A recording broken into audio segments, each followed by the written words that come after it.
હું છે ને આખો દિવસ ખુશ રહી શકું છું, આનંદમાં હોય છું. એનું કારણ શું છે એ તમને આજે બતાવીશ. કે દરરોજ સાંજે હું 6-6:30 ની આસપાસ દરરોજ અડધી કલાક યોગ કરું છું, એટલે કે મેડિટેશન. સવારમાં કરીએ, પણ ક્યારેક સવારમાં વહેલું ન ઉઠી શકાય તો સાંજે તો ડેઈલી હું દરરોજ આ કામ કરું છું. ગમે એવું કામ હોય મારી પાસે બધું મૂકી દઉં અને છેલ્લી બાકી અડધી કલાકનો ટાઈમ મળે, 15 મિનિટનો ટાઈમ મળે તો એટલો ટાઈમ પણ હું મેડિટેશન કરી લઉં છું. એનાથી મને ખૂબ મજા આવે છે, ખૂબ આનંદિત રહું છું. આખા દિવસમાં જે કંઈ પણ કામ કર્યું હોય એમાં ક્યારેક વિચાર આવ્યા હોય નેગેટિવ પોઝિટિવ, એ બધુંય આ 15 મિનિટ અડધી કલાક કે કલાક બધું ભૂલી જવાનું અને એટલી મજા આવે છે. તમે પણ એ અનુભવ કરજો અને પછી મને કોમેન્ટમાં કહેજો કે તમને કેવો અનુભવ થયો. મને તો સરસ જ થયો અને હું ડેઈલી કરું છું. ક્યારેક એવું બને કે કોઈ મહેમાન આવે કે એવું હોય તો કામ કરતાં પણ હું વચ્ચે 2-3 મિનિટ કે એમ થોડોક ટાઈમ કાઢી જ લઉં છું. ભલે કામ કરતાં મારા મનને હું કેન્દ્રિત કરી શકું છું. ગમે એવી પરિસ્થિતિ આવે તો હું એમાં મારા મનને સ્થિર રાખી શકું છું કે મને ક્યારેય એમ ના થાય આ કેમ થઈ ગયું, હવે શું થશે, એવું ક્યારેય મને નથી થતું. એનું એક જ કારણ છે આ મેડિટેશન, જે હું દરરોજ કરું છું અને મજા આવે છે. તો તમે પણ એ કરજો. અને આપણે 24 કલાક આપે છે, એમાંથી ફક્ત આપણે 15 કે 20 મિનિટ ન કાઢી શકીએ, 2-3 કલાક ન કાઢી શકીએ, પણ આપણા માટે આટલું તો કરી શકીએ ને. તો તમે પણ આનો અનુભવ કરજો અને પછી મને કહેજો કે કેવી રીતે તમે ખુશ રહી શકો છો. કારણ કે અત્યારે આ તણાવભરા જીવનમાં, આ કળિયુગમાં કોઈ વ્યક્તિ એવું નહીં હોય કે એમ નહીં કહેતું હોય કે આજે હું ખુશ છું, બસ મારે આજે આ કામ હતું, આમાં આવું થયું, હવે શું થશે, બસ પ્રશ્ન અને પ્રશ્ન જ, આ જ વસ્તુ.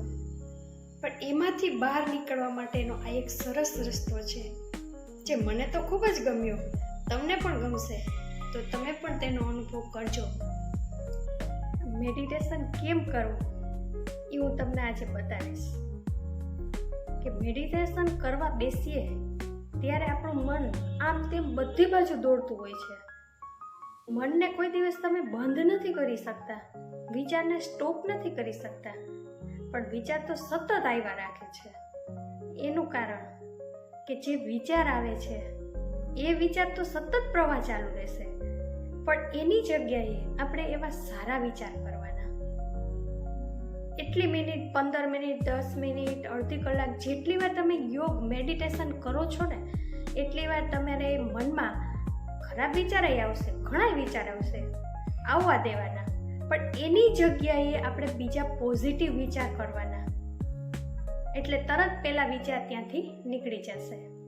તમે અનુભવ કર્યો હશે, ઘણીવાર એવું બનતું હશે કે આપણે એક વસ્તુ જે વિચારી હોય, જોઈ હોય ને, આખો દિવસ આપણા મનમાં રહીએ, એટલે આપણે આખો દિવસ એના જ વિચાર આવ્યા રાખીએ. એવી જ રીતે જ્યારે યોગ કરવા બેસીએ ને ત્યારે આપણે ન વિચાર્યું હોય ને એવું ઘણું મનમાં આવતું હોય. આજે આમ થયું હતું, આવા વિચાર આવ્યા રાખતા હોય, પણ એની જગ્યાએ આપણે મનને કેન્દ્રિત કરવા, મન વિચારવાનું તો બંધ નથી જ કરવાનું, પણ એની જગ્યાએ સારા વિચાર કરવાના.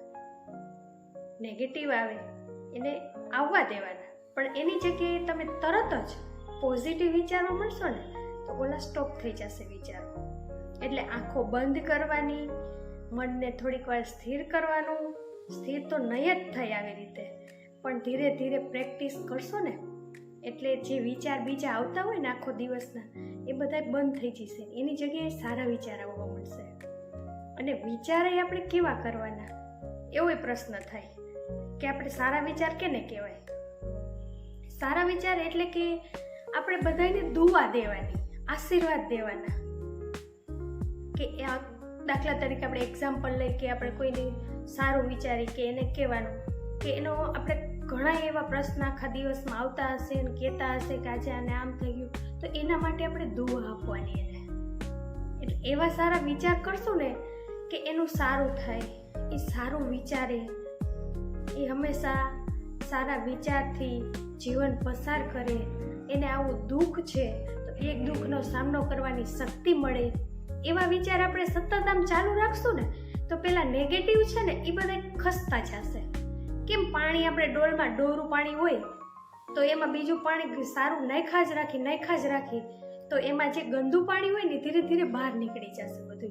બધું બહાર નીકળી જાય એટલે પાણી સરસ ચોખ્ખું થઈ જશે. આવી જ રીતે વિચારનું પણ છે.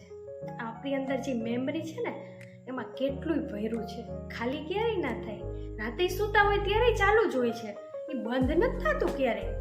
પણ ત્યારે આપણે ખાસ એક વસ્તુ કે સૂતા હોય ને એ પહેલાં આપણે સારા આવા વિચારો, કોઈને સારા આશીર્વાદ આપવાના, કોઈના વિશે સારું વિચારવાનું. કોઈના વિશે ન વિચારી શકો તો કાંઈ નહીં, પણ આપણા માટે સારું વિચારવાનું કે મારી પાસે બધું જ છે, હું સુખી છું, શાંત છું. આવા વિચારો કરશો ને એટલે જે નેગેટિવ વિચાર આવશે ને એ બધાય બહાર નીકળવા મળશે. પછી તમને ક્યારેય નેગેટિવ વિચાર નહીં આવે. એટલે ખાસ મેડિટેશન એનો અર્થ એમ કે મનને આપણે આપણા કાબૂમાં રાખવાનું છે, આપણે સ્થિર કરવાનું છે, એને આજુબાજુમાં દોડતું બંધ કરવાનું છે. એટલે દોડતું બંધ કરવા માટે સારું આપણે દોડાવશું, સારી વસ્તુમાં દોડાવશું, સારા વિચારમાં દોડાવશું તો એ નેગેટિવમાં દોડતું બંધ થશે. નહીંતર મન ક્યારે બંધ નથી થતું. અને ખાસ આપણે મેડિટેશન કરવા બેસીએ ને ત્યારે આજુબાજુમાં એટલો અવાજ થતો હોય, કોઈ વાતો કરતા હોય કે એ બધું ચાલુ જ રહેવાનું છે. પણ એની આજુબાજુમાંથી આપણે આપણા મનને સ્થિર કરવા, આ વિચારમાં તમે સતત એકને એક વિચાર આમ કર્યા રાખશો ને એટલે તમને પહેલાં આજુબાજુમાંથી ભૂલાઈ જશે. આ શું કહે છે ને ખબર નહીં હોય.